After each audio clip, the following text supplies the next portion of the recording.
I forgot about that. Mother Yvonne is my sister. How have you been? Pretty good, yeah. I battled with diabetes. We're taping this on a Friday afternoon just after 1 o'clock on the 22nd day of September 2000. The sun is bright, and this old quad, this old parade grounds, this old base oval, and is essentially the same as it was in 1953. And I'm surrounded by a group of people that are essentially the same as they were in 1953. And that's only because I've been over the hill for a long time myself, and I need this kind of company. So for the next hour and a half or 2 hours, this bunch of young guys and me are going to commiserate, compare notes, and generally talk about Champlain College. Because Champlain College was a very viable part of this community and what was the former Plattsburgh Air Force Base right here where we're standing until 1953. We're going to talk a lot about the buildings around this quad. Behind me there was a gate open back then, and some of these people tried to crash the gate this morning, and we're not going to say who they were. We're not going to point our finger at Ron Gibbons, but he raised his hand. You know you're never supposed to volunteer. But anyway, that was the old student union right over there. We're going to show some pictures of that. A while back, I found out about Champlain College when I was in high school myself back in the 1950s and spent some time up here on a religious weekend and slept overnight in the gym, as I remember, on some old army cot. And had a good experience and met some people who were going to college back in those days. But it wasn't until recently that I decided to get together with some of the guys who have spent every few years telling old war stories. And apparently there are still more every time they get together. They decided to come on to this campus, I hope not for the last time. Most of these guys are in good enough shape so we could have a little one-on-one. If we didn't have anything else going on here today, we could have a football game. I want to tell you something that's very interesting. I work at the Clinton County Government Center here as a victim's advocate. I drove out of the parking lot and said, well, I know this is going to be a good day. The sun is shining. It's going to be fine. I pulled around the corner onto U.S. Avenue, and guess what was in front of me? A robin's egg blue 1953 Mercury.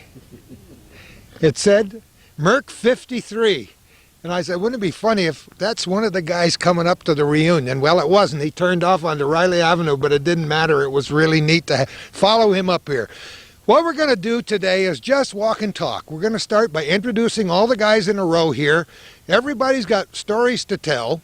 I found a website about a month ago by a guy whose name, at least on the website, was S. Berliner III. I hope I pronounced Sam's name right.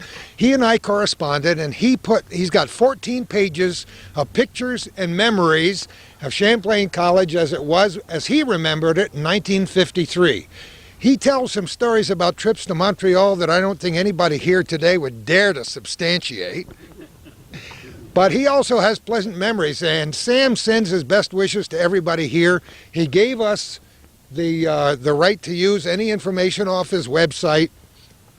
I'm sure he agrees now that Plattsburgh's supposed to have an H, even though back in those days some of the guys told me Plattsburgh had gone to H in the 1950s. But they are planning a reunion, and it's going to be a terrific weekend. Of course, this program will be broadcast long after the event is over, but the stories that we're going to tell today will ring on, I'm sure, for years to come. I'm just going to walk down the line and have everybody introduce themselves.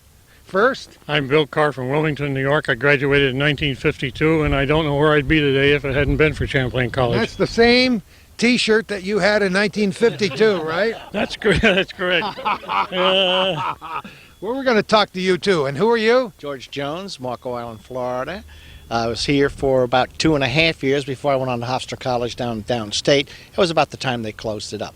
And George is not the George Jones that some of our viewers might be familiar with, but later on in the weekend and very late on Saturday night, about midnight, he may sing one of those Country songs.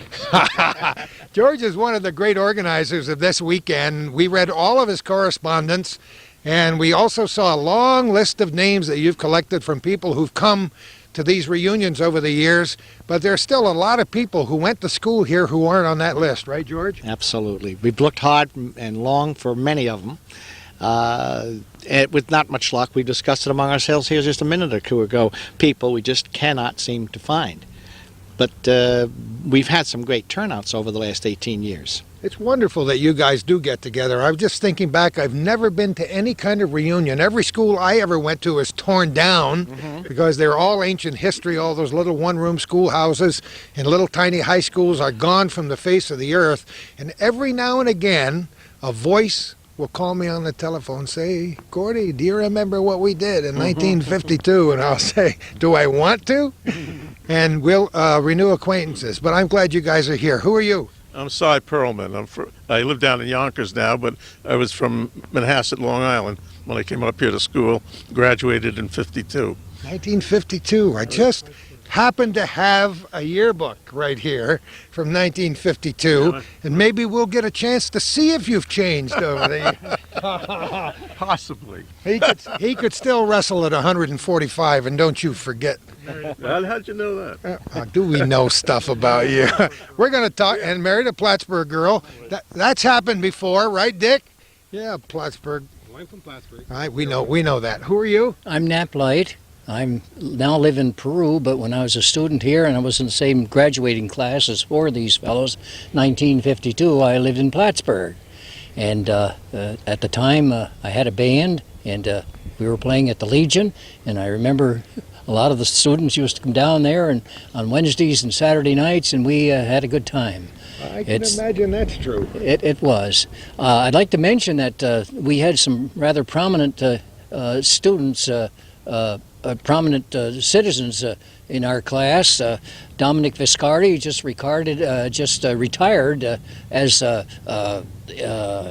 New York State Supreme Court Justice. Was in our class. He was from Ticonderoga, New York. Ooh. And we also had a student from Port Kent who, after he was graduated from Champlain College, he went on and got his teaching degree, taught in Plattsburgh, and would you believe he became the mayor. Carlton Rennell was another one of our. Saw Carl about a month ago. Yes, he was up, and I spoke with him, and he said he was in the St. Petersburg area, but he wouldn't be able to get back here for this. My wife told me that Carl Rennell went to school here, and I hadn't remembered that until she did. Yes, and we also had some others. I'm trying to recall. A local attorney, Jim Keeble, was a student here. He was graduated the year before us in 1951. And Charlie Lewis went right here at least 1 year. I learned that this week. Our former surrogate county judge. He was here, and I'm sure there are others that I'm not aware of who have become who? Spike and John Dyer. There you go. They went here, and one of them became. We may never get to the end of this line, but this is what we're going to do back and forth. I want to, before I do introduce the other three guys, I want to mention that the late Bob Venn also went to college here, and Bob Venn was the one who started the program we're doing today. And we keep him alive in our memories and on our local cable television channel by running his programs. Because he started with Calvin a long, long time ago and did a program called What's Going On Here? And he did over 500 programs similar to the one we're doing here today.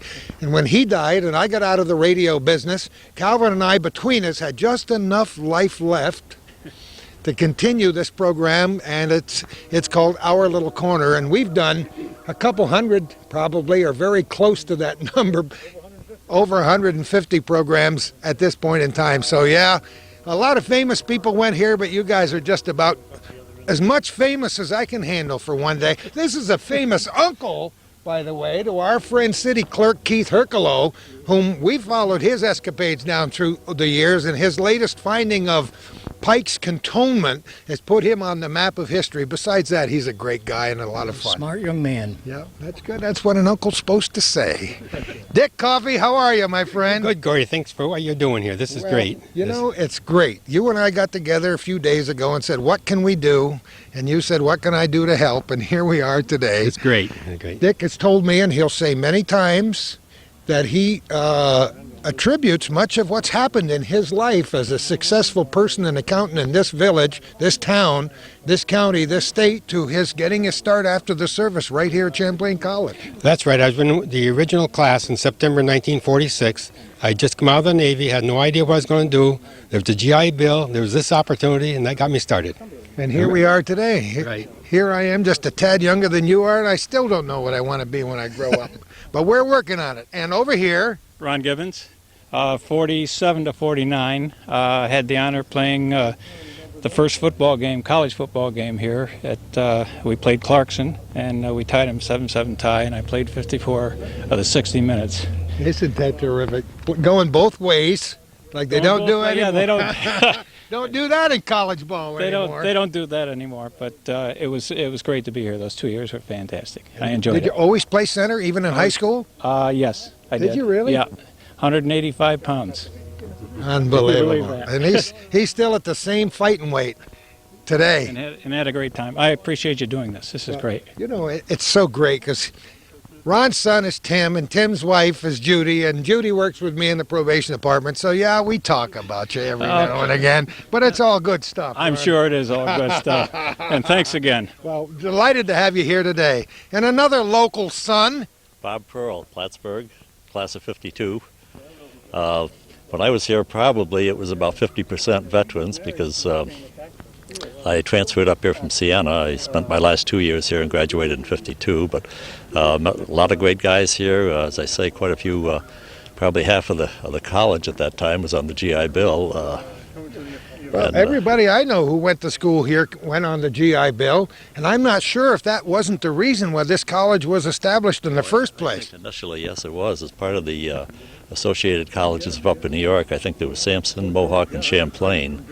And Champlain is the only one to make a four-year, they made a four-year college out of it, I believe, in 48. Mm-hmm. And as I say, in 52, and I think there was one graduating class after we got out. Ask Bob about basketball. Basketball? I played a little basketball here. Did you It was a lot really? of fun. Met a lot of people that way. And, of course, intramurally, the softball, played a lot of that. And had a good time here, a lot of good memories. You know what amazes me, for the size of this school, it played some pretty prestigious schedules. Either the people who coached or put those schedules together were ambitious, but I mean, you played some pretty big schools. A lot of good ones, and we traveled around quite a bit, and it was fun. We played, as I said earlier, St. Michael's, Amherst, Clarkson, University of Connecticut, Army JVs. Army JV's not too shabby. 48 to No, 6. you don't have to give the score. It doesn't matter. You were in it. We were training on peanut butter sandwiches, and their training table looked fantastic to us. But hey, the GI Bill didn't pay too much. It was a perfect hike every time. Oh, right? it was great. It was fantastic. What a great thing we're doing here today, and this is an awful lot of fun. It's does it stir the old blood when you come back here, George? Oh, yes, absolutely. I mean, I could say the best times of my life were had here. It was so good, I even took a wife out of here from PSTC. I talked to George's daughter on the telephone from Texas, and she sounds like a Texas girl. Oh, she got down there when she was about 9, so she didn't know what it was like to be a Yankee. But she did have pleasant memories of northern New York State, because when you lived, where did you live back in those days when your daughter was born? On Long Island. On the island, and you come up here to camp once in a while. Every year, come up and camp, right. Mostly Lake George area. So she was not familiar with the Plattsburgh area, and she said, my mother went to college across the lake. I said, no. Across the town. No. Plattsburgh Teachers My girlfriends were College. across the lake, but my wife was on this side. Wait a minute. Maybe we should pursue this a little more. Oh, yeah. Don't go that road. That's fine. We might find a lot of short roads before we're finished here today. Like most good Champlainers, we always took our business to Montreal or across the lake, to Burlington. Okay? Never went to Montreal. We are talking about business, fellas, aren't we? How many people are you expecting for this weekend's reunion? You said maybe 100. Well, no, we had registrations for 108, but we've had some dropouts and fellas coming without their wives, about 85 to 90. We were hoping to have big tents set up all over this quad, if you want to still call it that. But there's a big soccer tournament going on here tomorrow, and that would preclude some of that. But it's nice enough just to stand here and see some of the old buildings that were here long before you came to school here. Oh, yeah. This was an old place when we got here. Actually, I'm looking for where Kilroy's Castle used to be. What happened to it? I don't know. Yeah? I don't know from Kilroy's Castle. You're going to have to help me with that one. It was just a tower that went up about how many feet, fellas? 50, 60 feet? And maybe, Bob, do you know what happened to it, Bob? Do you know what he's talking about? Would that be the coal storage? Probably the coal storage, yeah. What, do you remember that? No.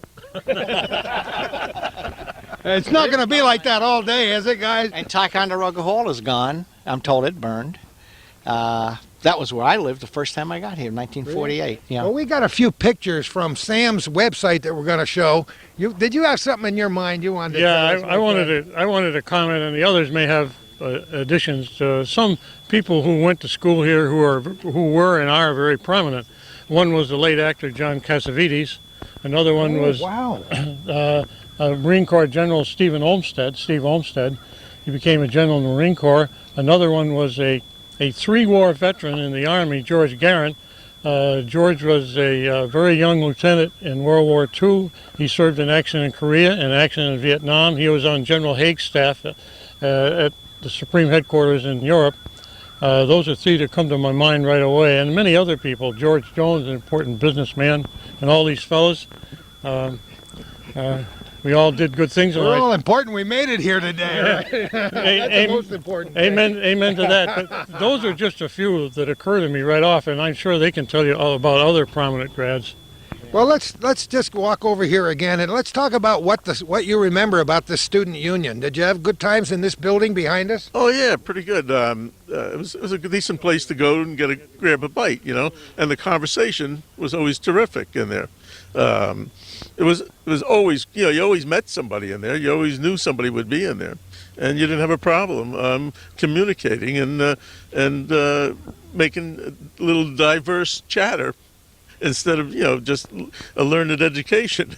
I'm the young sprout around here. I didn't come to Plattsburgh until 1955 to help build this Cotton Picking Air Base, and went to college and moved back here in 1961. So I didn't know until a couple of weeks ago that was the student union. I saw those photographs on Sam's website, and the building doesn't look very much now like it looked back then. And then we were standing there because we just had a recent visit from that Vietnam Memorial Moving Wall. You know what we're talking about. It goes around the country, and one of the most stirring services we've ever seen in our life was held right here a short time ago.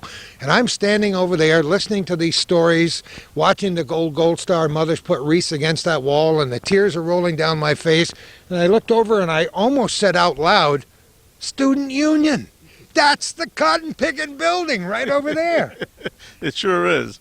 And it has a lot of stories. It does have a lot of stories there. I remember I was on the wrestling team, and I couldn't eat because I'd always be overweight for my weight, No problem with me. So I'd come over there and I'd sip some kind of broth and call that dinner, and I have to lose like 5 pounds before the weekend, and I'd be in deep trouble. And you'd always meet, people over there that soothed you a little bit, made you feel a hell of a lot better about your problems. That's why we went to the Union and the Witherell and sipped a little broth and Right. met people that would make us feel a little bit better. And A place called the Union Hotel. Right. The Union Hotel was run by Bill McCauley, and for 55 cents he had the best ham and Swiss cheese sandwich you could buy in the United States. I love it. And a lot of 55 cold beer, cents. too. Sometimes you went into a bar, you really got a lunch with your beer, didn't you? Oh, they were great sandwiches, and we had great times in there. Yeah, Union Hotel, run by a guy named Bill McCauley. And when we got dressed up and went out on a date, we went to the Witherell Hotel, the Fife and Drum Room. And I'd pay good money today for a couple of those Fife and Drum glasses. I bet you there are some around, and you might get a phone call, or Calvin might. Hold this yearbook again, my friend, because I'm going to start looking down through here, because I was supposed to bring a color photograph but I didn't copy this at home on my color computer, but he talked about the Union Hotel, and I just have to happen to have a photograph of downtown Plattsburgh, Margaret Street, circa 1956, which doesn't sound that long ago to me until I realize it's almost a half a century ago. But you will see on the left-hand side, faded, as it is in some of our memories, a sign that says the Union Hotel. And on the right-hand side, you will see F.W. Woolworths and Fishman Company, and a sign where a restaurant, and I'm not sure when Arnie moved in, but before Arnie's restaurant, it was Mickey's restaurant upstairs, right? Until Mickey moved, and Arnie moved up there because Arnie was in another location, and now Arnie has been there all these years, and if some of you guys haven't seen Arnie since the 1950s or 60s, you want to just go up there and say, Gordy says the spaghetti's pretty good. You know, you burn 12 calories going up and 12 calories coming down, so you have to trade off for everything. But those are some of the photographs. Let me look and see if I can find a picture. Well, I'll show you. Might as well show you all the pictures as we go.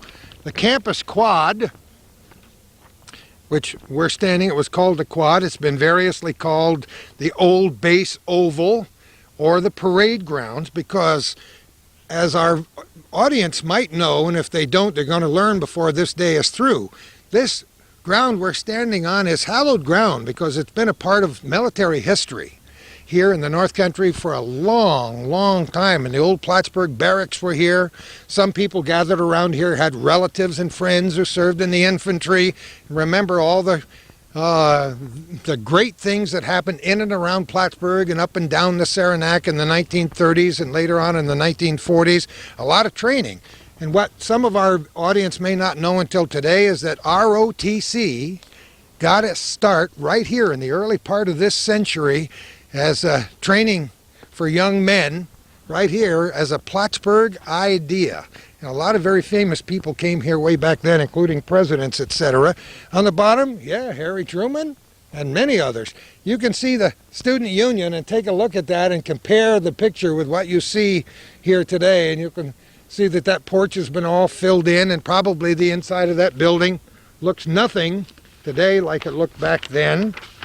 And then I have, we said this was Ticonderoga. You guys told me, I think this building was Ticonderoga Hall. Does that look about right? Right.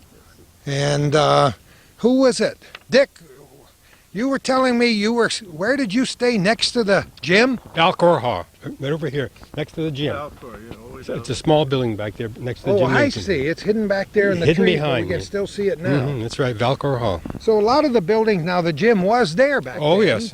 That's, because I'm sure I remember it from way back then. And then when I first moved here back in the 60s, I knew people who were stationed on the base and came out here and lifted weights, as I was lifting weights a lot back in those days and playing handball. And that's a pretty nice facility, even today when you go in there and look at it. I haven't been in there in years. Well, you ought to go over. Yeah, they used to make us, we had to take physical education courses.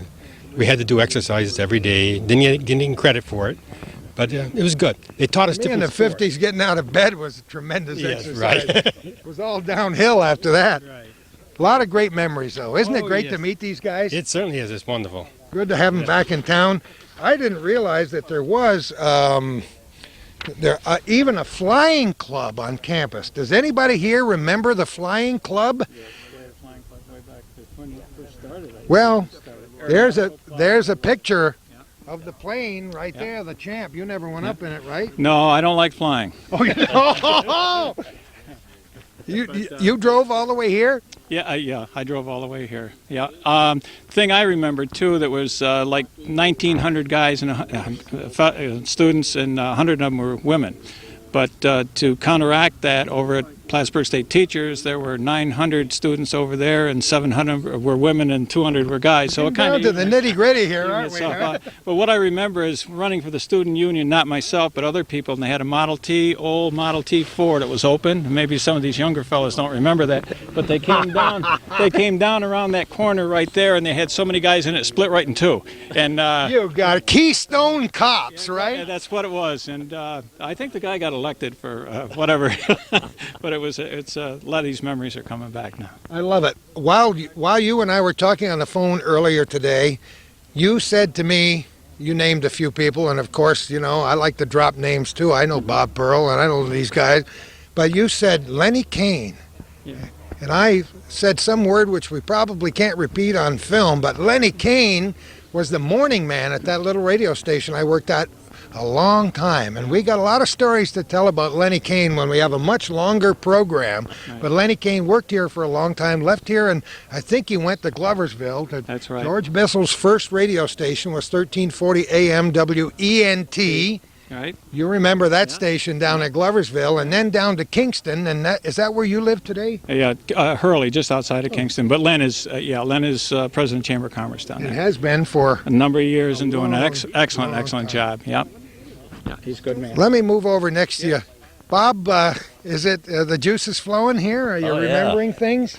Things come back, you know, when we talk about the flying club. I was never a member of that, but I do remember the group that participated at, I guess it was called Plattsburgh Airport then, now Clinton County Airport, but they had their own plane, and there was probably a dozen guys involved in that. And you know, a lot of this is in the yearbook. It refers to all of these different clubs, and it's amazing the number of activities there were and opportunities here to participate for, you know, a couple thousand students and all of the things that were going on. It's an active campus. As Calvin reminded me, and I think it's very important that we do, you guys can't escape. Over there looking through the yearbook with their backs turned over here. George, don't you think it's important that you keep the name Champlain College alive? Because how many people younger than us who are watching this program, wherever we're showing it on your local cable station, have never heard of this Champlain College? That's correct. That's correct. And maybe today you're getting a little bit of a liberal education by watching these guys talk about it. Well, everybody should go to college, and if you can go to one like this, you're going to get a lot of character building. At that time, they were all, most majorly, ex-GIs, and so they came to college with a different attitude around the GI Bill. But as the college matured, we started getting in non-GIs, and the college started to change character. Although we did make a contribution in the Korean War, I think we lost about 3 or 4 people out of about 4 people in Korea, and there was just something. This college just seemed to pull a lot of things together for people. I mean, when I came here, I was loose ends all the way over the place, but I found a little something more here than I expected to find.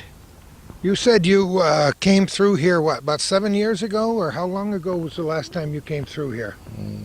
Yeah, 7, 8 years ago. But you didn't stop to look around that much, right? No. So is this the first time you've been on this quad in a while? Oh, yeah, we just drove around the quad. We had to go past an Air Force guard at the time, but he let us on, did the loop, and then went on up to Quebec. So, but we did take a look here, my wife and I. But when you were here last time, it was an active Air Force base. Yes. And now it's not anymore. Things do have a habit of changing, even in Clinton County. And that was a tremendous upheaval for those of us who cared so much about the air base and the people we met. Gosh, when I first came here, it was after most of you guys left, except for those who live here. They were building missile sites all around this place. An organization some people may be familiar with called General Dynamics Astronautics. We're here, and they imported people, and boy, what it did to rents around here. It changed Plattsburgh forever. These giant missiles, and then to try to get the missile sites closed. And one of them turned out to be a private residence. Some enterprising guy saw something in the paper, right? Did you do a show on that, Calvin? No. Built at Mountain Lake Public Television, did a show. This guy built a home inside one of these missile silos. So that was an exciting time. There have been a lot of exciting times.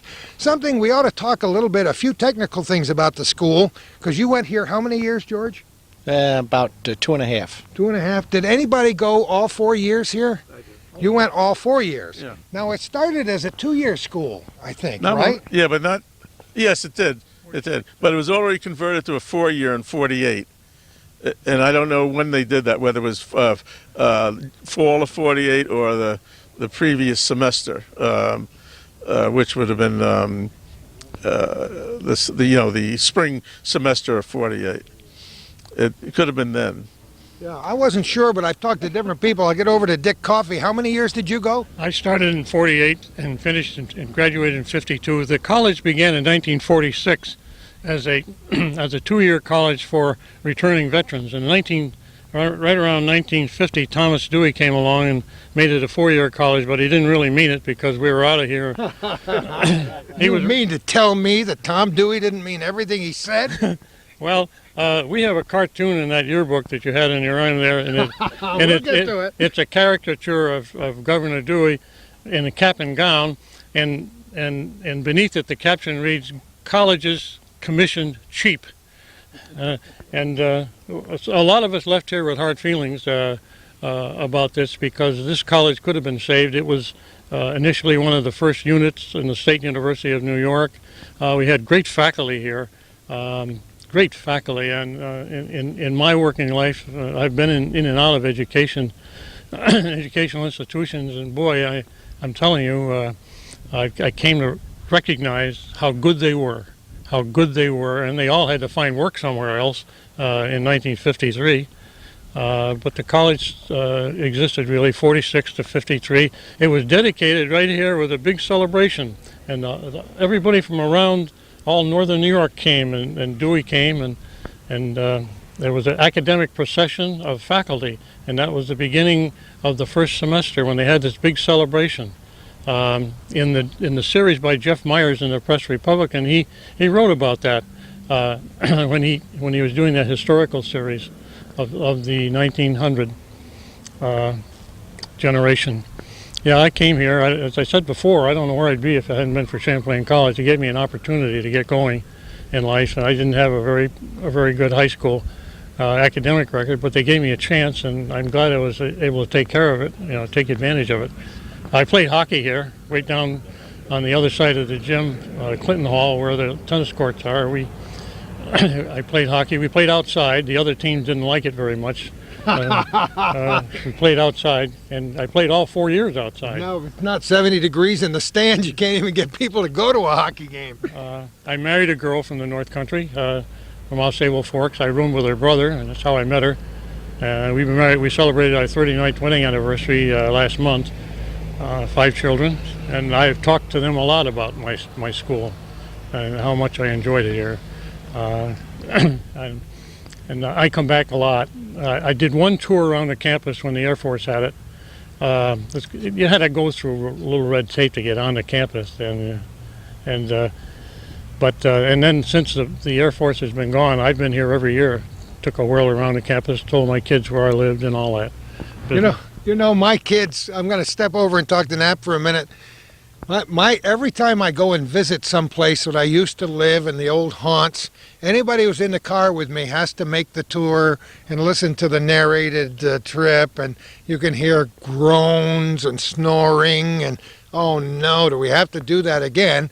My family affectionately calls these little side trips pilgrimages, because for me they are.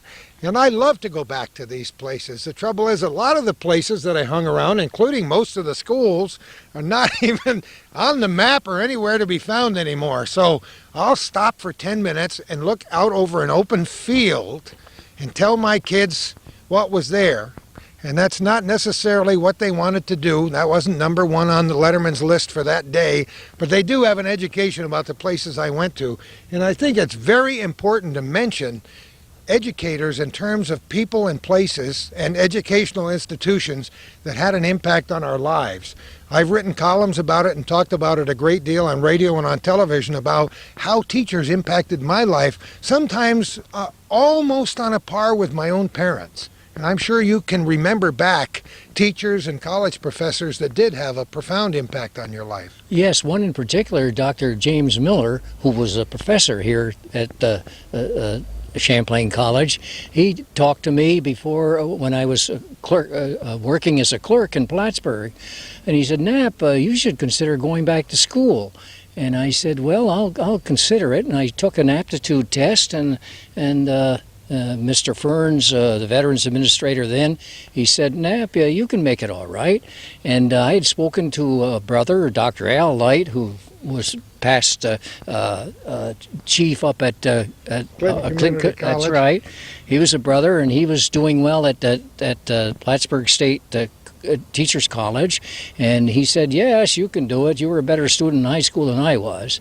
So I convinced myself that I should go to school, and I did enter in 49, and I accelerated. I went to school in the summer of 49 and 50, and I was graduated in 52, and I never regretted that. That was a good decision, and I often thanked Dr. Miller for convincing me that I should go back to school. Now, would he have been related to Big Jim Miller, the bass player?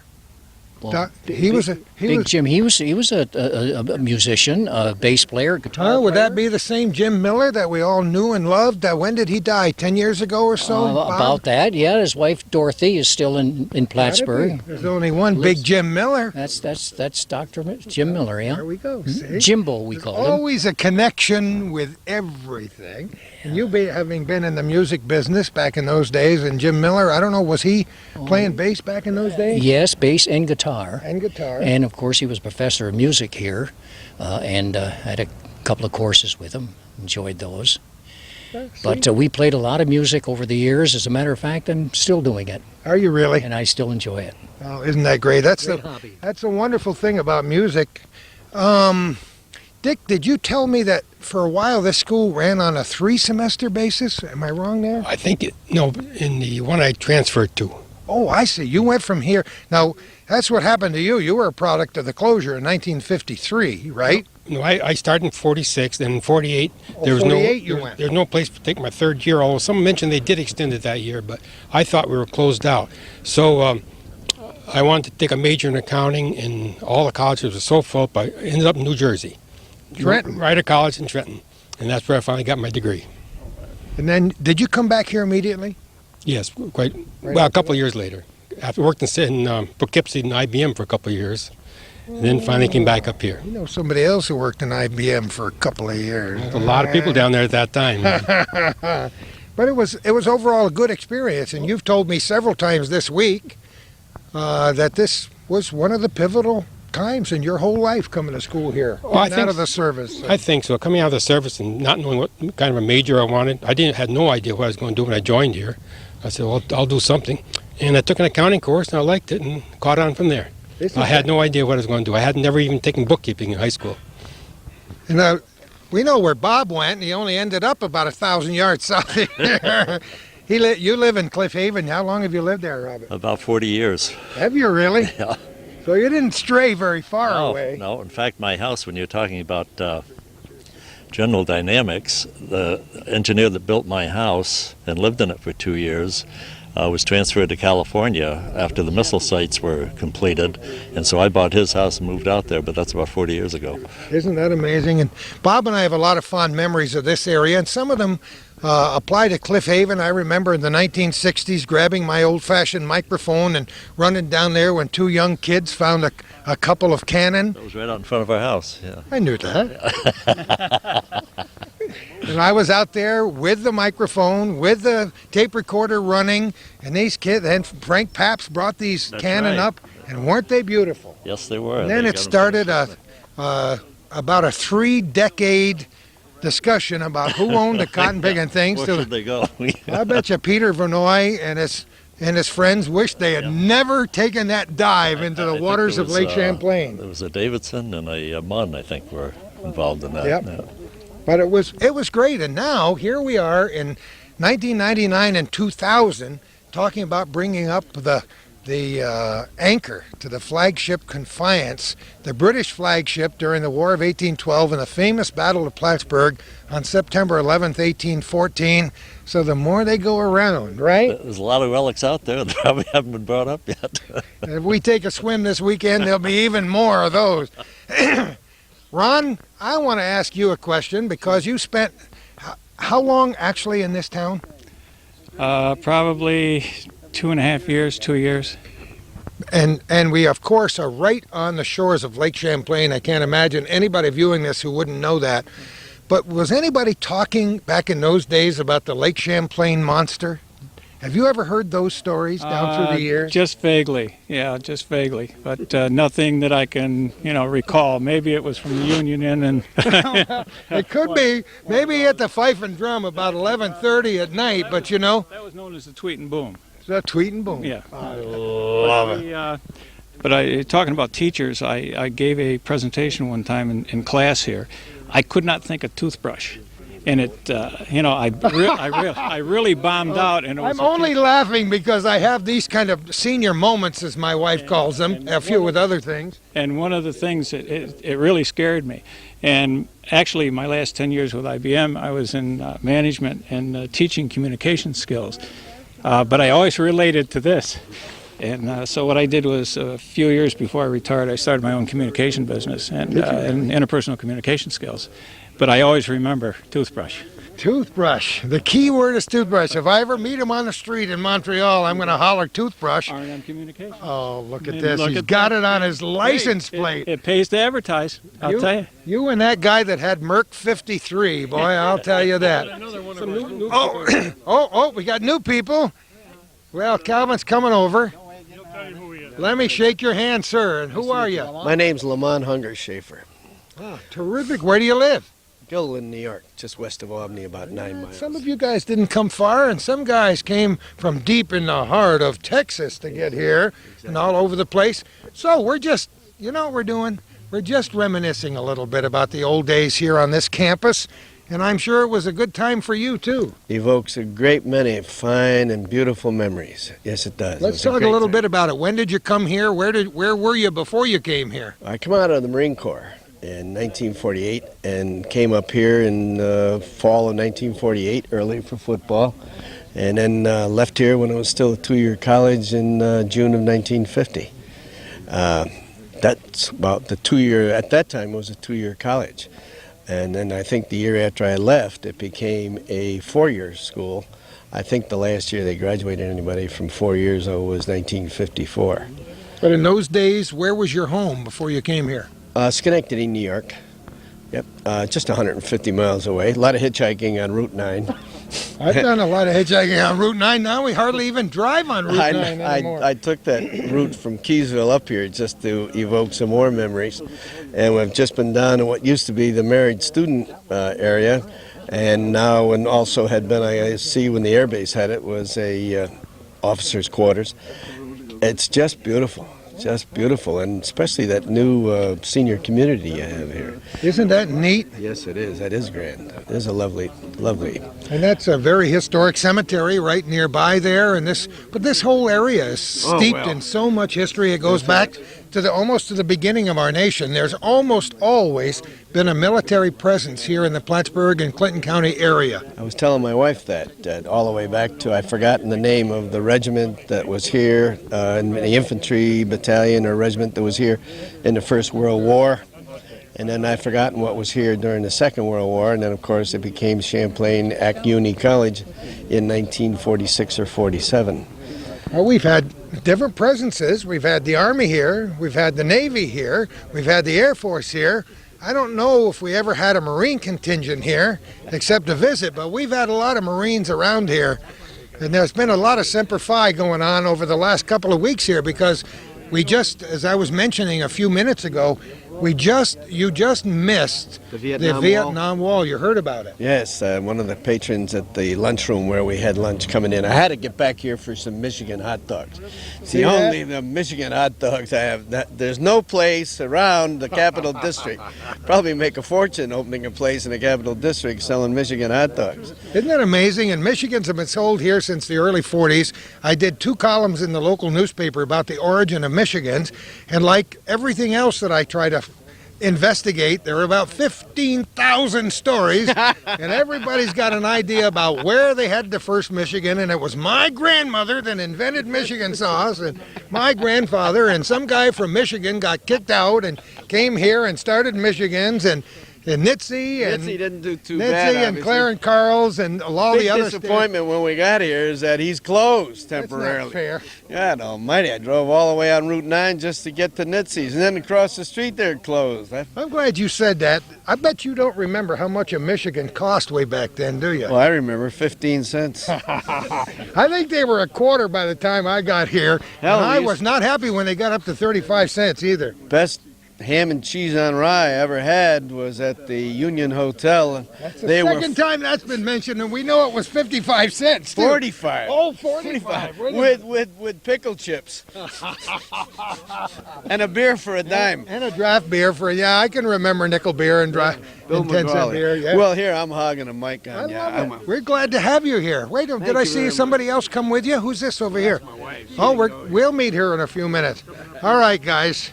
Clean it up back here. What else do we want to talk about? How many buildings are gone that you remember? Well, the wooden classroom buildings over in the back end of the campus are gone. The Air Force, to their credit, they fixed everything up, put new windows in all the dorms, and I've not been in the dorms, but I assume that they were refurbished on the inside. You could bring a college in here tonight, and they could start tonight. There's a gym, there are tennis courts, there are classroom buildings, there are dormitories, there's an administration building, there's a president's home, a faculty club. You could start it tonight. You could drop a college in here and start it tonight. And why it hasn't attracted more attention for that purpose, I don't know. This was a great opportunity for us all, returning veterans. There are a lot of them here. The enrollment dipped after 1950 when the Korean War started.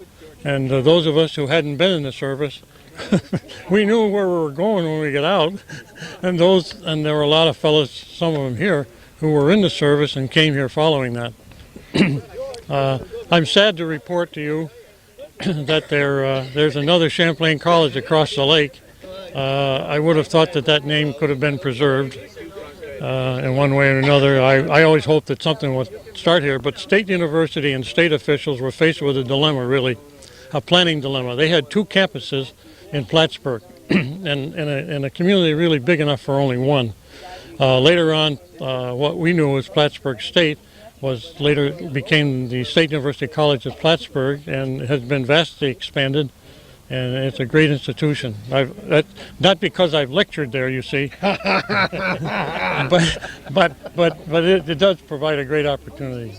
And we do, we have another local campus here, our local Clinton Community College, which is located on the bluff just south of here in one of the most historic buildings that was at one time called Hotel Champlain. Yeah, Hotel Champlain at Bluff Point.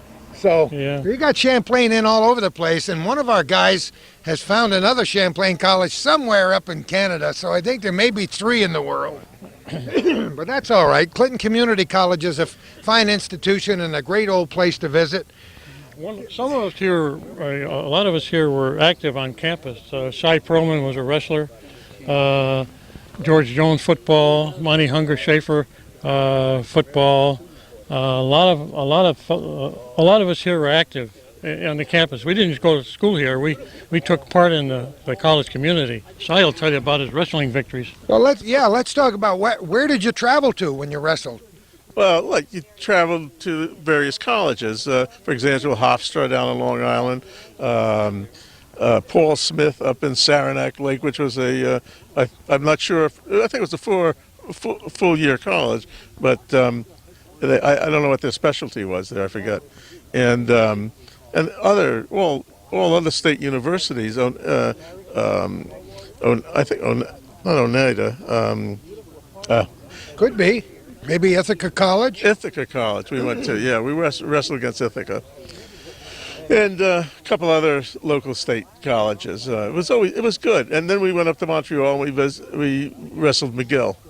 Oh, did you really? Oh, yeah. That's a pretty classy thing to do. Every year we wrestled McGill. We did pretty well against McGill. Did you really? Yeah. That was usually we could count on a win there. Wow. Yeah, that was a big school, but I don't think they had a big wrestling turnout. Obviously, or maybe the coach. I don't know. How old were you when you started school here? I was 20. You see, that's what another good point, because a lot of guys were veterans, and it's the same true of the little school that I went to that ended up being Stony Brook. I was in the very first graduating class in 1961, but it started as a little tiny school near Oyster Bay, between Oyster Bay and Glen Cove at the old Coe Estate, called Planting Fields, and it was that kind of an atmosphere. Yeah. It was out there. I know the island pretty well because I'm from Manhasset, but the whole thing is that it grew like nothing you could imagine, because they pumped money into it and made it a state university out of it. But it was much further out on the island that they finally did all that. They don't even remember me going to school there. If you could have, I retired from one business and went into another when I was 60 years old, and you think it's fun, try to get a transcript from Champlain College sometime when you want a transcript. I don't know if that would be on record. Mine, it took them weeks to go down and find some moldy old box in the cellar, and they finally found a copy of my college transcript and mailed it up. And it looks like an antique, I'll tell you. Where was that kept, in Syracuse? No, somewhere down there on the new campus at Stony Brook. I say the new campus, which they opened in 1961. As I graduated, they were opening the new campus out in Stony Brook, but all those records were kept somewhere, and they finally found it and sent it to me. That's great that they didn't want to. They told me at first I didn't graduate because I wasn't on the computer. I said computer was an unknown word when I went to college. You got that right. But I'll tell you, this was a great school in itself, and it offered an awful lot to most of us guys that were got out of the service, because it was tough to get into a school because there were so many guys applying for schools back then, and so it just didn't happen just because you wanted to go to school. So you had to get to a place where you could move and make progress rather than just be stymied and sitting in one place, and it worked out well here. Well, considering what the cost of a college education is today, don't even talk about it, because it's big money. It's not uncommon for parents to try to scrounge up $30,000 plus to go to major colleges and universities today. And back then, without the GI Bill, a lot of these guys wouldn't have gone to class one. Absolutely, because it was big money. It was big money. Well, in relative speaking, it was big money then, $10,000 for a year of college. Today it's $40,000. It's just, it doesn't seem possible, but it is. It's a lot of dough. So wrestling was a big deal for you. Did you wrestle after you got out of school?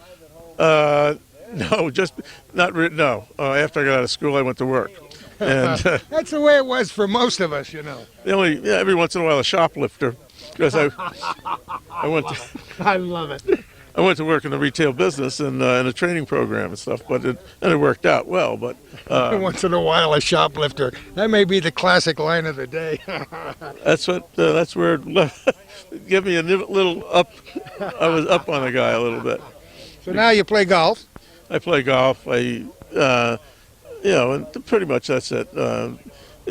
I enjoy living. It's good, and it's all part of the same thing. You got yourself a little respectability here, and it was great and very enjoyable. That was good for you. Let's move on. We got these guys telling old war stories over here, and I missed all the good stuff again. Well, Bob just found some more pictures of people we recognize in the yearbook. We're talking about Jim Olson was up here. Remember Jim that had the monument memorial business out on Route 3? And let me tell you something you don't know. I live in Jim Olson's house. Really?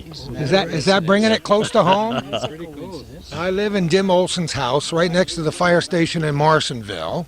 His little boy drowned in the Saranac River right behind there.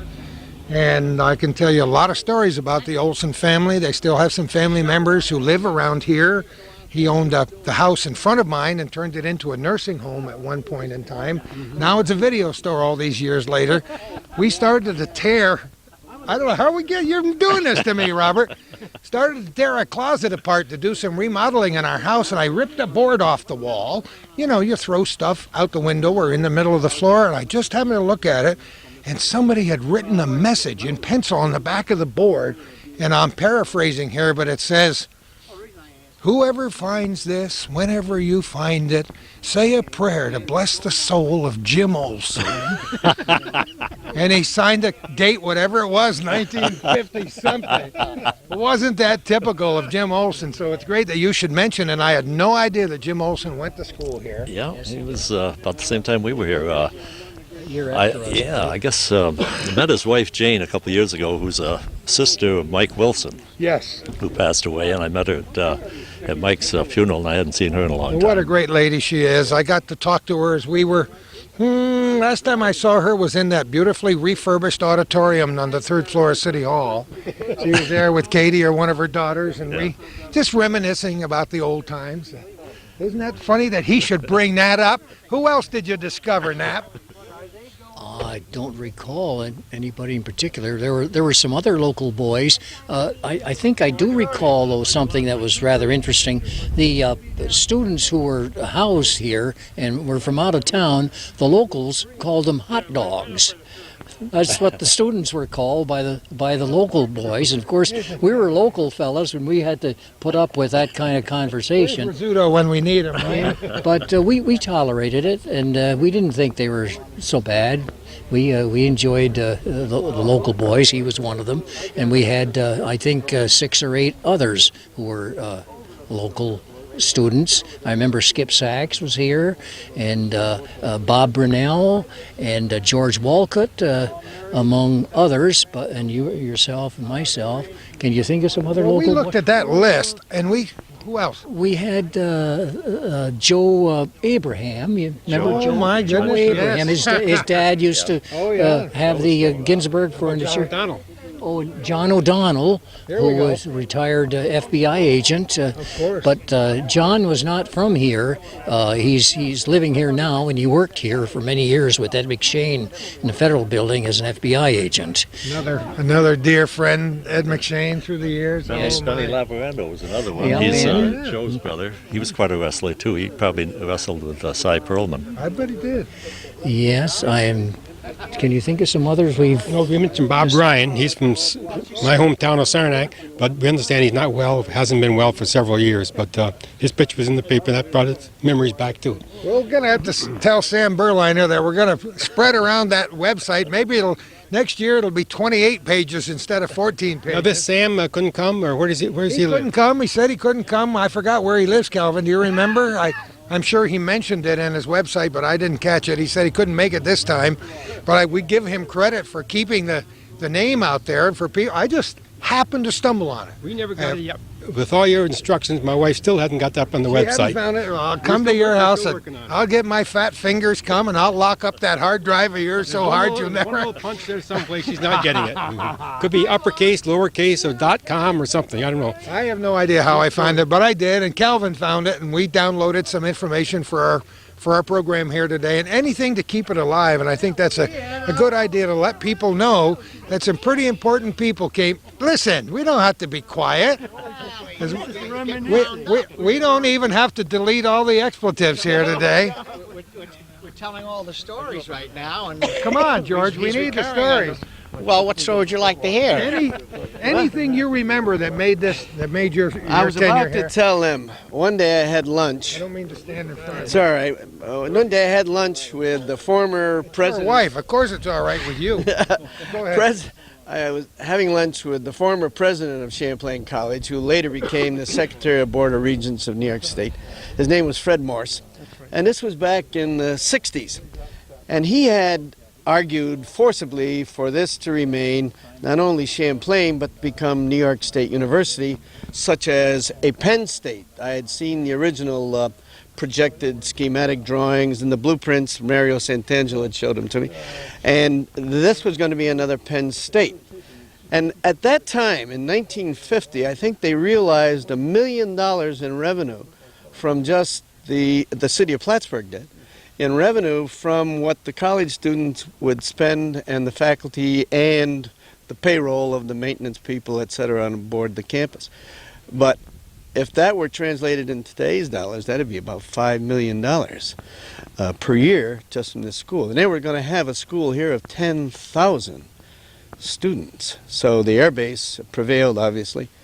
And I didn't know that part of that chapter of the story at all. yeah, that was when the VFW had prevailed, that is the president, and the president of the college, Mr. Morris, did not.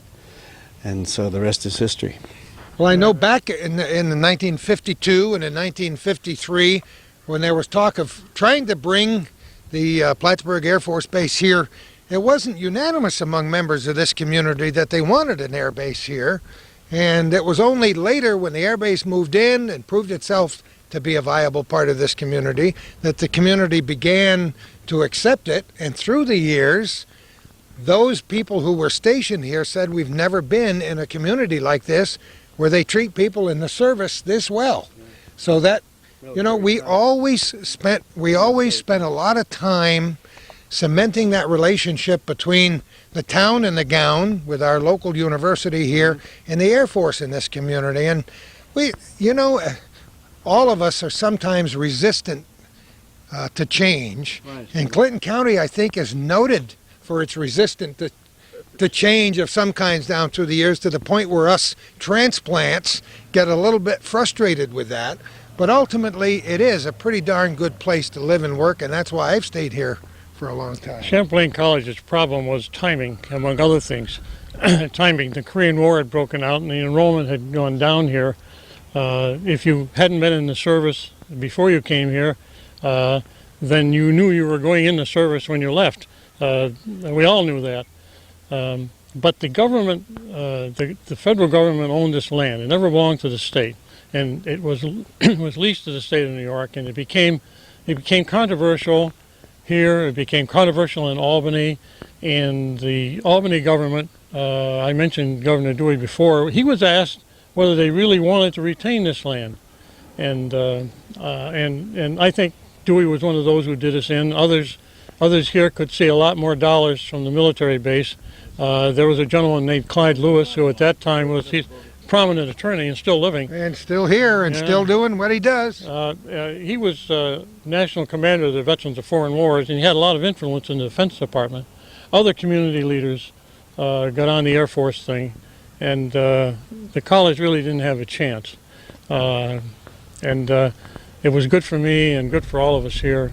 And as I said before, it gave me a boost. I don't know what would have happened to me in life if I hadn't gone here. I was up on Whiteface Mountain working, and a group from Plattsburgh State came up, astronomy group, and I talked to the professor about wanting to go to college, and I told him my academic situation, which wasn't very beautiful at that time.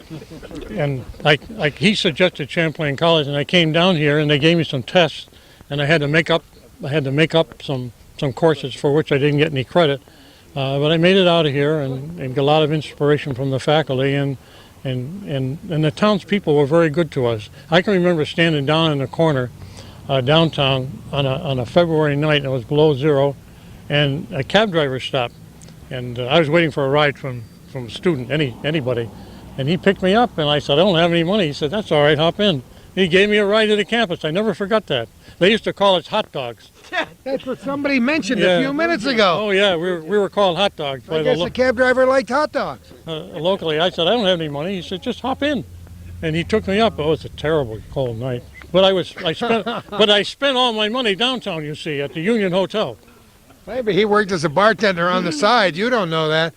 You know, it's a different world we live in, as everybody would have to agree. Most of us have been forced to change with the times. Don't back off too far, Gibbons, just because I'm moving over in your direction. I thought it was in the way of the camera. No, not at all. I just hope they don't destroy the base. The buildings are beautiful, land is beautiful, and I certainly hope that, whatever the future holds, it's positive on that. You know, I was just thinking, as these gentlemen were talking to me over here, I wonder if there's any other former campus in the United States that's been preserved this well, that hasn't been a school for almost 50 years. I really can't answer that. This is, we're unique. We like to think we're unique in many ways up here, and we like to blow our own horns about the people that live up here and the people that stayed here after, but I don't believe there are many other places like this in the United States. I don't believe. I'm not sure. I'm sure this doesn't look like Texas, right, Jonesy? With all the greenery and that, and the beautiful scenery and that. And I just hope that they don't destroy it by modernizing it or do something that would destroy the historic value. My dad, who turned 99 2 weeks ago, You gotta be kidding. he taught the Morse code up here to the Air Force. Best story of the day. West, No kidding. way back then in the early 20s and that. Yeah, he was just a young fellow. Worked for the Western Union and taught. And I guess they took him up here and flew him around a little bit too. So he related that story to me. So That's great. That would have been wonderful to have him here. Like I said, there's so much history before Champlain College and an awful lot of history after Champlain College. Calvin and I mentioned when the wall came, and we were talking just a very short time ago in real time as this program is recorded on the 22nd of September 2000, how many historic events we have attended over the years right here where we're standing. All the changes of command and all the wonderful, impressive, happy and sad ceremonies, and then that one day, those flagpole right over there where the flag was taken down, and I was never in the service, but I spent a lot of time working with and for the people on this Plattsburgh Air Force Base to pay my dues after I moved here. And you talk about a sad day when that flag came down. I'm sure. And it must have been a sad day when this college closed. Yeah. The same kind of feeling. Absolutely. Well, you can see the closeness of the guys here. The way the college is gone, but these guys are still here. You know, camaraderie is a wonderful thing, and to just get together like this once every couple of years is good for the soul, right, George? Absolutely, absolutely. We've been doing this for about 18 years. Started back actually in Glens Falls, and there was I think there were 8 people at the first reunion. Oh, that's good. Okay. You said, oh no, everybody's dead but 8 people. Oh, we didn't know what was going on. And then 12 at the next one, but then the word got around, and by the time I guess we got to Cape Cod, we were up as high as 100. I know there was a Cape Cod because I saw a couple of people with caps 92. on. We had 150, 160 people. And we've kept around that number up to last year, or year before last, we went to Otesaga in Cooperstown. And I would think we had about 120 there. But we tried our best to get something here in Plattsburgh where everybody could stay close together, and there's just no place for that. So all we could do is offer them the 3 little functions we have Friday, Saturday, and Sunday morning. And everybody is arranging for their own dinner and their own entertainment and their own transportation. I heard the mayor's going to come and see you. Tomorrow night he's supposed to say a few words, and we don't know what he's going to say to us, but say a few words. I mean, we don't vote in this county. He's glad to have you here because anything that spotlights this community, and when people go back home and say, you know, that's a pretty hospitable place and nice people and we had a good time, you know, you talk to people, somebody else talks to somebody else, and Len Kane down at the Chamber of Commerce in Kingston gets a hold of it. And and Len King's, his mother's still alive in this town, right, Ronnie? Yes. It's amazing. Something in the air up here, I think. And talking to a number of the people that might have come, when they found it was Clinton County, they changed their minds. Oh, golly gee whiz. He gives it and he takes it right away, doesn't he? George, you're supposed to build them up at the end, not tear them down. Well, the thing is, if they change the name from Clinton County, a lot more women will come back this way. I see. Don't you figure that? You know, bless his heart. I love it. Okay. I'm going to get over to talk to my friend Dick Coffey. Wrong. This community, what are some of the massive changes in this community since you went to school here? Besides the obvious ones that we've mentioned today, Dick. Well, opposite the air base. Yep. Imperial Mill's gone now. Oh yeah, that's true. That's one. What else? We don't know the future of Georgia Pacific right now as we're making this program, do we? Right, too. The North Market Street development. Well, there's another. Urban development used to be called the Urban renewal. but it was so smelly down there. Now it's beautiful. That's where I live. We're not going to call it the Mud Flats, are we, on this program? Oh, we did. Yeah, okay. It's cleared up. That's progress too. So those are some of the things. We had to get Lamprey Hills to make our water clear. I mean, there's always a trade-off around here. There's always a But problem. there are some massive changes. Yeah, you mentioned since a lot of these people were in this community, they decided they were going to expand northward. And they didn't do it, so That's where true. did they go? That's true. Go west, young man. And now those people who were here in the 1950s, if they take a ride west out of town on Cornelia or Broad Street and run into Cornelia Street and drive out Route 3 for about 10 miles, imagine their eyes will be about 4 miles out of their heads. That's a great point. It's no longer that little narrow 2-lane highway with it. And you know, what was up there in the West End back in the 1950s? Zabinski's store and Some farmland all the way yes. up through. Apple trees right along there. Yes, my days, there were a lot of apple trees. There was farm. And Some swamps cattle. and- Mhm. That's a good point, Gordon. I hadn't thought about how we all thought things were going to go north, and now, unfortunately, there's only one little business left up there. Everything switched to the west. And there's a great change there, that's for sure. And it keeps growing farther and farther and farther west until I hope one of these days they'll come in and say, "Sure, Gordy, $500,000 for your property right on that beautiful Saranac River. That's right. That's Only right. flooded 15 times since you've moved there. We'll put a fish hatchery in there."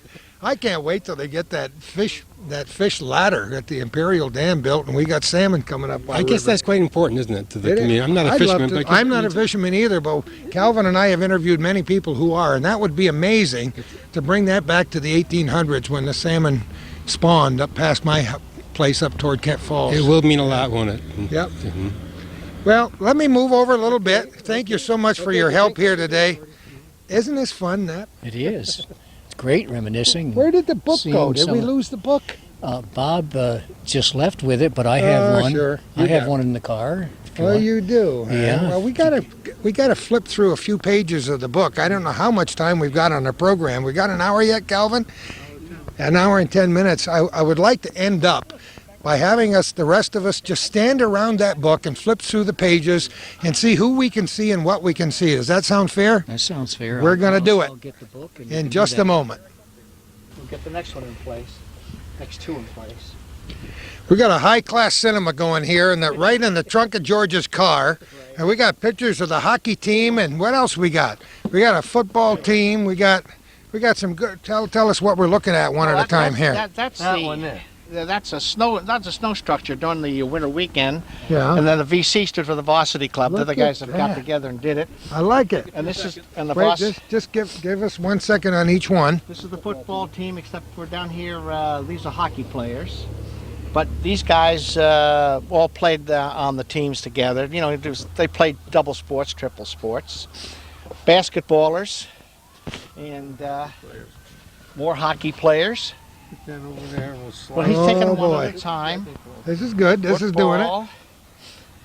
Football. This picture was taken probably at, wasn't taken here. It was taken at Williams College, I believe, after we lost.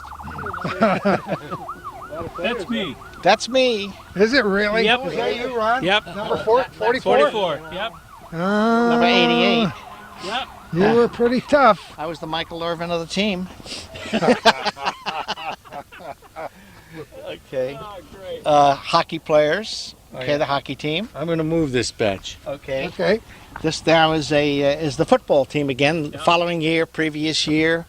A lot of guys here. Where's 44? Wait a minute. Right there. Okay. Can't see his number except for the top of the right-hand 4. Now this is a reunion I know. in Cape Cod. 92, because you got the hat on that. This is a reunion, also Cape Cod, just the guys. This is all the gals and the guys, and Cape Cod. Then here's some old pictures with snow on the ground of a lot of the guys just saying, "Hey, here I am," and they took pictures. More pictures of the Varsity Club offering for the Winter Carnival. Obviously, this is Wonderful pictures. this is. Never mind. I don't see anybody I recognize, thank goodness. And here is, and this football picture was taken at some other school. We had just arrived, and then here we are in action with hockey. And here's another year of football. Big football school. Oh yeah, a lot of talent here. Just never pulled it together, you know. More football players. Johnny Coleman, he was a wrestler, and Good end, too. Pete Genesi, he was a good tackle. Joe Carley, Luke McHugh. What was Luke good at besides bending his elbow? Okay. I don't know. I know Carly. Bless his heart. Here is a reunion.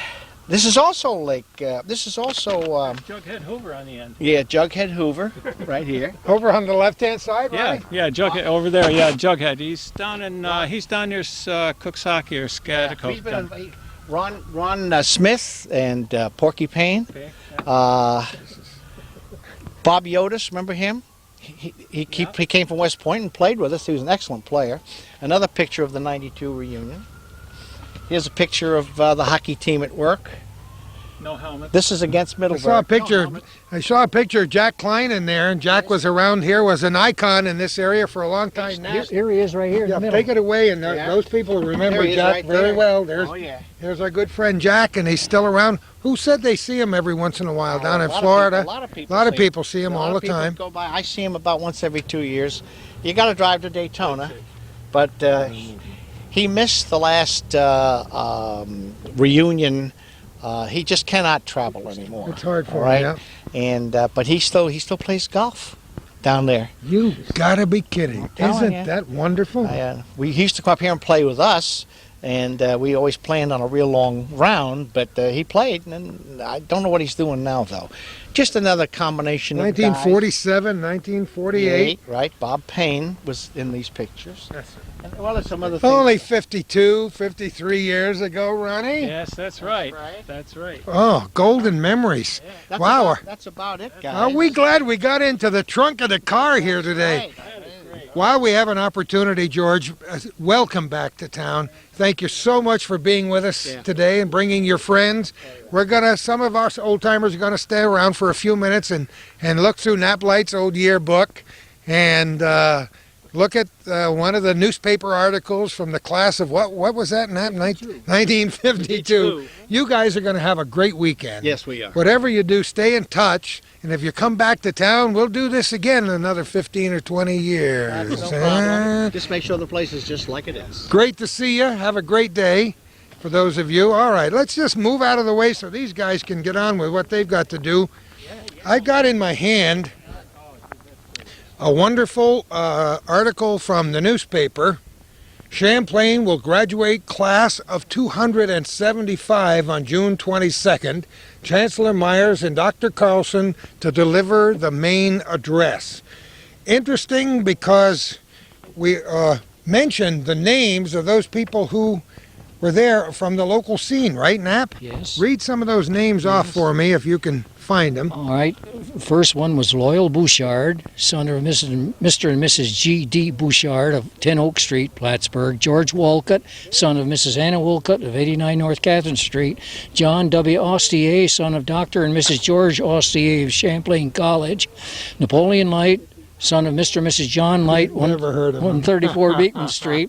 Earl Wells, son of Mr. and Mrs. Ralph Wells of 15 South Acres Road.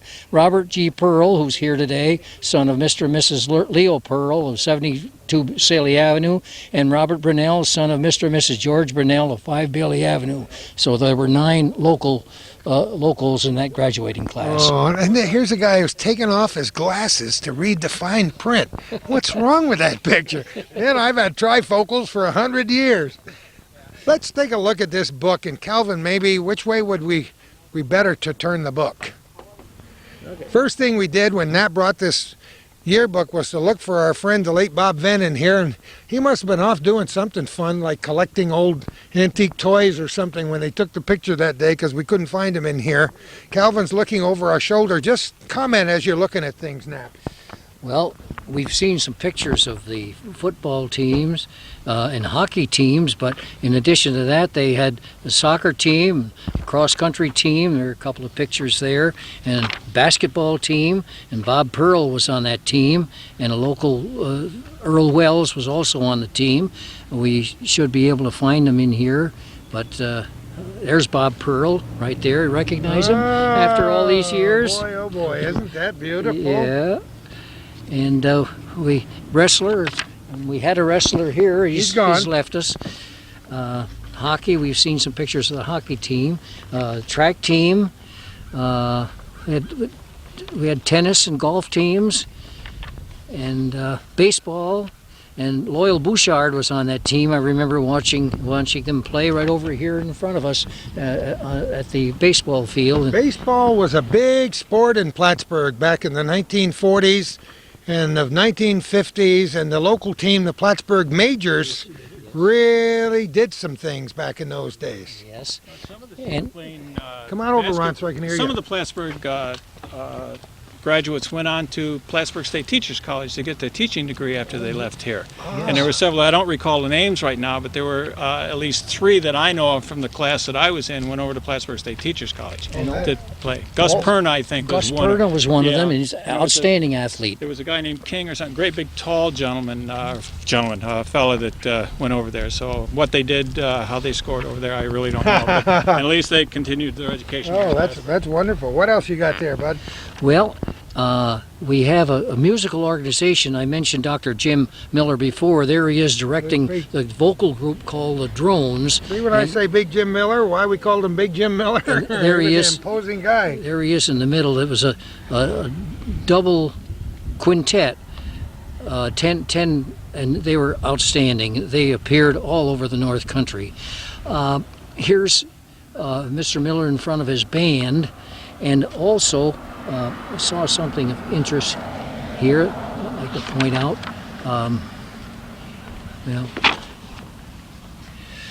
There it is, WIRY. Yes. The microphones. Yeah, well, turn it back there. I want Calvin to take a picture of that microphone. There, right there down in the corner. That would have been 50, what year, Nat? 52. 52, and that radio station only went on the air on January 30th of 1950. It was the spring. So it was 51. They 51. were a brand new little radio station in town. Okay. How about that? Okay, I didn't mean to interrupt you. That's all right. They also had a fraternity called Iota Tau Kappa, and we referred to it as ITK or I Type a Keg. I tap a keg. Makes a lot of sense to me. A lot of kegs tapped were, at that time. Here's an interesting picture for me. Probably you recall the name Marie Annis, one of our fine piano players in town who died a few years ago. Yes, well, there's Marie on piano with a quintet playing for a dance, an informal dance at the school. Marie Annis played with Tiny Hair for a long time down at the Elks Club and a lot of other places. She was a fantastic musician. She played just like Earl Garner. Oh, my. Yes. Here's another picture of an alumni reunion back during that time, and these would have been people of your classes probably. Yep. You might have been there. I don't know if they mentioned where it was. It was in New York City. Oh, okay. Gathering of the alumni. No, I wasn't there. Yeah. There's an air picture of the campus. Well, this is a great keepsake. I'm going through this time and again. And you say you did go through here and you didn't find Bob Vinn's name? I couldn't find Bob Vinn's name because we thought he was in the class of what, Calvin? 52, I thought. Class of 52. No, but well, he might have been either before or after. Let's see here. We've got some graduates. I looked through most of the names, scanned them very quickly and didn't find his name, Well, but I hate to take maybe Teresa has a time. yearbook. Have you ever seen one, Cal? No. Oh, Teresa might have a yearbook. But anyway. Let me just see if he...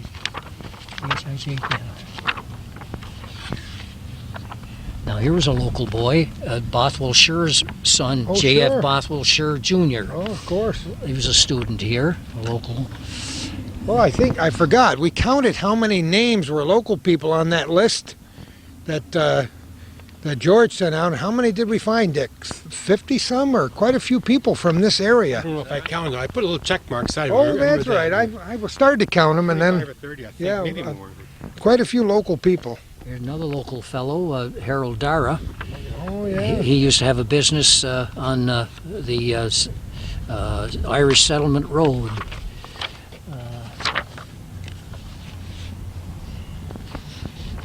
Eddie Vestal, I recall him. He was a bass player, stand-up bass player. They've got some other classes in here, but 54. Yeah. Those are 53. Well, they were going to school here, and these guys didn't know they wouldn't be around here the next You know year. what the successor was to Champlain College was Harper College near Binghamton, Endicott, and then the successor to that was Binghamton. Now Binghamton, part of the State University system of New York. A lot of the people, including quite a bit of the staff, quite a few of the professors went from here to Harper, and some of the students went from here to Harper. Everybody didn't go to Trenton, you know. No, I don't know of anybody else that did. You were in, huh? One of the professors went from here to, I think it was the University of Michigan. I read about him in the paper. One of the economics teachers, yeah. How about that? So people were spread all over the country, as is evidenced by the 100 or so people who are here for this weekend. They're coming from the four corners of our great nation.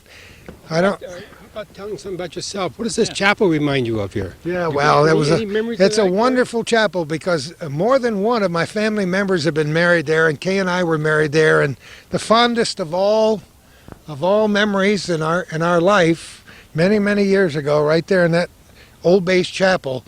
And the first thing I said when I heard the base was closing, you know, like Ma Frickert said, who was it that said, don't touch a hair on this gray head?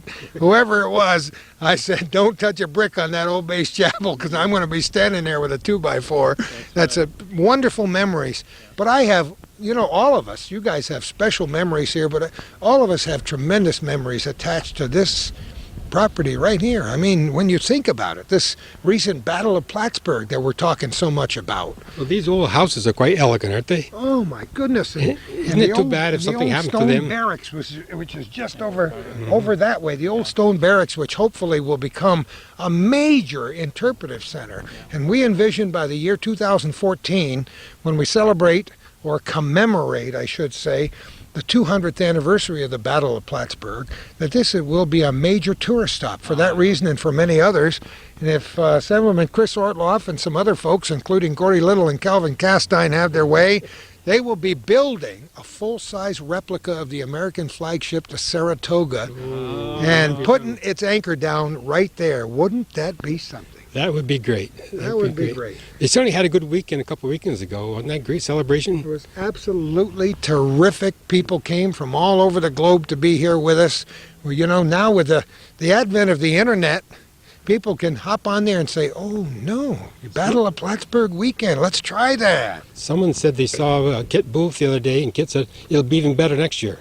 Oh, it's even better. I mean, Kit did a great job, didn't he? Just remember the last few. Calvin and I have been part of that, making these little tapes every year, and every year gets better and better and better. That was a fantastic weekend. Yeah, it really was. And the weather. I mean, somebody up there loves us. What'd you find, Knapp? Anything else? No, I was looking for Bob Venn's my picture goodness. of the year, but I don't identify Never. it. We didn't find it. Before we leave, you guys, I want to look around here, and I want you to tell me what you remember about these buildings and what they were. Well, I would like to tell you that the predecessor... Let's start over here in the corner. Well, that used to be the library. And in the lower right-hand corner was the post office. They had a post office for the campus. And administration was over in that same building, guys? No, administration was upstairs. Oh, it was? Yes, the admin offices were upstairs. The library was on the ground floor and in the basement, and the post office was over in the right-hand corner. Now the student union... Behind us. Before that, this one you don't remember, huh? Yes, this was a dorm. Oh, it was. The name eludes me, but maybe somebody will. Do you guys know what dorm this was over here? This one? That was Cumberland. Wasn't there Cumberland? It could be. Might be Cumberland. Yeah, could be Cumberland. Okay. And then the student union. Yes, the student union used to be, when the Plattsburgh barracks was here, that was the jailhouse. Oh, was it really? You could still see the steel bars on the windows over here. It used to be the jailhouse for the boys that is so interesting. Got in trouble. That was the brig, huh? That was the brig, yes. All right. Yeah. Then we have... well, this stone building, I think this went up during the air base. That was new. I don't remember that on the base, but all the other buildings. We call this, yes, the officers' quarters, we called it the Gold Coast because the staff, the professors, had their quarters in these buildings. And some of these buildings, we were just talking about that, guys, that are going to be sold for private residences at some point in time. Well, some of these, other than the faculty, were married students. And in these, I don't know the first 4 or 5, but there were married students in there. And then as it progressed, the married students were back and further on the base. I guess they've been torn down there. Yeah. But I can recall some of our classes were like in the old warehouses. And the first year I was up here, it was 40 below zero for about 2 days, and we sat in accounting with mittens on, trying to keep warm and write at the same time. But I'll tell you, it was cold. But the buildings are just fabulous right now. And as I say, married students, the hospital's still there, or the hospital building across there. Let me look over here. Which would be the hospital? The hospital would be right there. Okay, yeah. The one in the middle. Yeah. I gotcha. And then the gymnasium, which is a health club, was there. Still the same thing that looks exactly the same, and of course this playing field, and as you said, the chapel down there, and the little gazebo, and that is still the same as it was before. The middle ground here, we used to practice football, and they played, other sports on it. It's still, still the same. The back, I'm sorry, go ahead. There was a cafeteria in the basement of this building next to the gymnasium. And so boys would have to go across campus.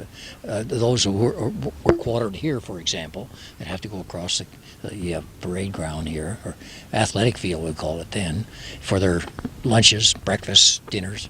Yeah. What a beautiful, picturesque place to have a college campus. Huh? But across that gate where you can't get in now, the main gate, it had Champlain College, and it was all in metal. It was Champlain College on both of those posts. I wonder if that got destroyed. I bet it did. It probably did. However, then they had a tremendous snowstorm one year. In fact, I think in New York City that they were skiing down Fifth Avenue. I had borrowed my father's car for a weekend dance or whatever it was, and I didn't get it back to him for 2 weeks. I mean, he was really upset, but my car was parked right next to the student union, and there's a picture of it in my yearbook that I have covered in snow. So he didn't believe me about the snow. However, I got it back. I got it back to him. Yeah. We can actually see a glimpse of Lake Champlain right next to that, and this is an absolutely perfect weekend so far, Dick, to have this kind of a reunion. Isn't it great? It's great this time of the year. Where were the classes held? In the ground floors of these buildings, the classrooms, and some of them were over. Temporary buildings, they're gone. Yeah, the temporary ones. And back of these were the classrooms. Yes. They're gone. Yeah. And some of the wooden dorm buildings are gone too, right? I think so, yes. Yeah. But some of the buildings across the street are still there. Yeah. Just across the gate, one of the watering holes that was a favorite was Duke's. Now the dry dock. And then over here, what is Proctor's was Branson's. Oh my goodness! And that was a popular watering hole, and of course it was so close that the boys was it easy to make it back Yes, home, it was.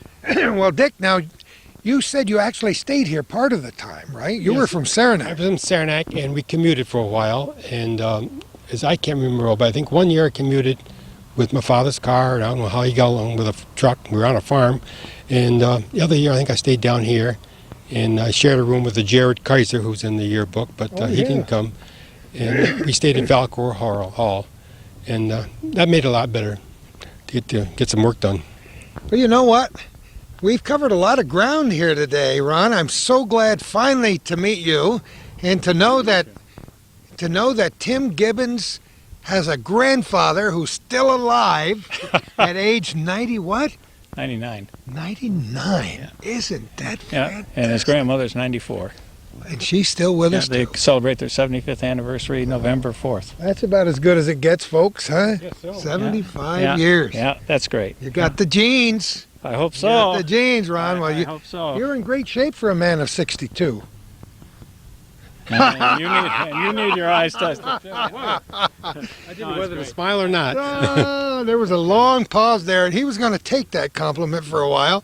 Gentlemen, thank you so much. Dick? Gordy, you said these buildings are going to be for sale. You think the big buildings? I think they've talked about that, right, Calvin? And selling them to private, but they are going to restrict what can be done for them. As they do in many historic communities, they're going to be very restrictive as to any changes that would be obvious, because I think it's essential, but this is me talking, to maintain the historic perspective of this ground, because You know, whether you're a young person or an older person as we are, you stand here and you got to know there's a lot of, if these walls could talk, as they say, a lot of wonderful North Country history here and memories that have not only precious to us here in the North Country, but to hundreds, thousands of people that have lived here, that have served here in the service, and who went to college here over the years. So That's right. it's an important place. Yes, it is, and thank you very much. Thank you all. Gordy, I'd like to show you a keepsake I have. Oh my goodness. That's my class ring. How did you keep it in that kind of shape? You never wore it. That's right. Gave it to some girl and she wore it around her neck, right? Wearing this instead. You know, I had my college ring on. Can you get it, Calvin? I'm just for a second. That's so neat. Yeah, take a look. Isn't that beautiful? Did you get one of those too? No, I didn't. No, I did not. My college ring is so worn down, you can't even read the numbers on it anymore. They were so glad to get rid of us, they didn't give us anything. That's that's beautiful. beautiful. That's beautiful. That's beautiful. So did you wear it for a while? I did for a few years, but then when I got married, I replaced it. Isn't that? You never got a class ring, huh? Well, not from here. It's just 2 years here. That's before the that's right too, yeah. before the degrees. Boy, is that a great golden memory nap. Oh, that's a beautiful treasure to have. Isn't that the best? Gentlemen, have fun this weekend. For those people whom we didn't meet, say hello anyway. At some point in time, maybe we can get to meet all of them. I think we did pretty well to fill about an hour and a half with our great golden, we call them war stories here that day. Some wonderful memories, and if any of our viewers know any of these people, call them privately and you'll get the good stuff on the telephone. Right. Gentlemen, again, thanks so much. Best of luck in all your futures. Thank you. Great to see you. Richard, thank you. Good luck over there on Boynton Avenue, and keep my nephew Bobby in shape over there, you know. You didn't know Bobby was my nephew, did you? Bobby Frenier? Really? No. Well, see, you learn all kinds of stuff. You learn that I live in Jim Olson's house, that Bobby Frenier is my nephew. You know what? You got to be careful who you talk about around here. You really do. No, I didn't know Bobby. Well, now you know. Maybe he just doesn't want to admit it, that's all. Maybe he never did admit it. That's anyway, thank you all for viewing this little program. We hope you've enjoyed it. I have no idea what's going to happen, so who knows where we're going to be next time for our little corner. You're on candid camera.